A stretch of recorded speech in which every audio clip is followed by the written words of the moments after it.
Welcome to Celeb Scene Central. Director Doug Liman doesn't know if another Roadhouse movie is in the cards for him, but he's not ruling it out, either. A sequel to Liman's hit, action-packed film, which is a reboot of the Patrick Swayze-led 1989 film of the same name, was announced in May out of Amazon MGM Studios' inaugural upfront presentation, less than 2 months after the first film debuted on Prime Video. At the time, the studio said Jake Gyllenhaal would be reprising his role, but it was not clear who would be directing the sequel. When asked if he'd be open to directing it in an interview with Entertainment Weekly, the Instigator's director concedes that he's never done a sequel but is super proud of the character that Jake Gyllenhaal and I created. That's not the kind of character Jake normally plays. And I love in general in my movies, showcasing actors in a way you've never seen them before, Liman continues.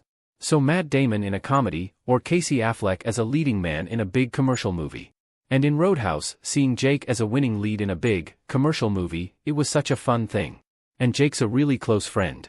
So, it's hard for me to imagine anyone else doing that sequel with him. So, I don't know.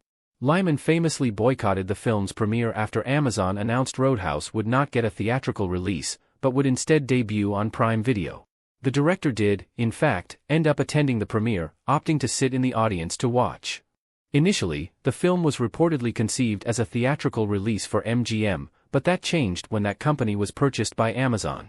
In a scathing letter shared with Deadline ahead of the premiere, Liman wrote in part, "Amazon asked me and the film community to trust them and their public statements about supporting cinemas, and then they turned around and are using Roadhouse to sell plumbing fixtures." Liman apparently still has strong feelings on the matter, telling IndieWire in a recent interview, "First of all, I have no issue with streaming. We need streaming movies cause we need writers to go to work and directors to go to work and actors to go to work, and not every movie should be in a movie theater. So I'm a big advocate of TV series, of streaming movies, of theatrical movies, we should have it all." He continued, "My issue on Roadhouse is that we made the movie for MGM to be in theaters, everyone was paid as if it was going to be in theaters, and then Amazon switched it on us and nobody got compensated.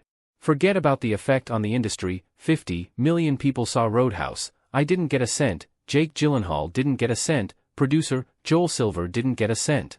That's wrong."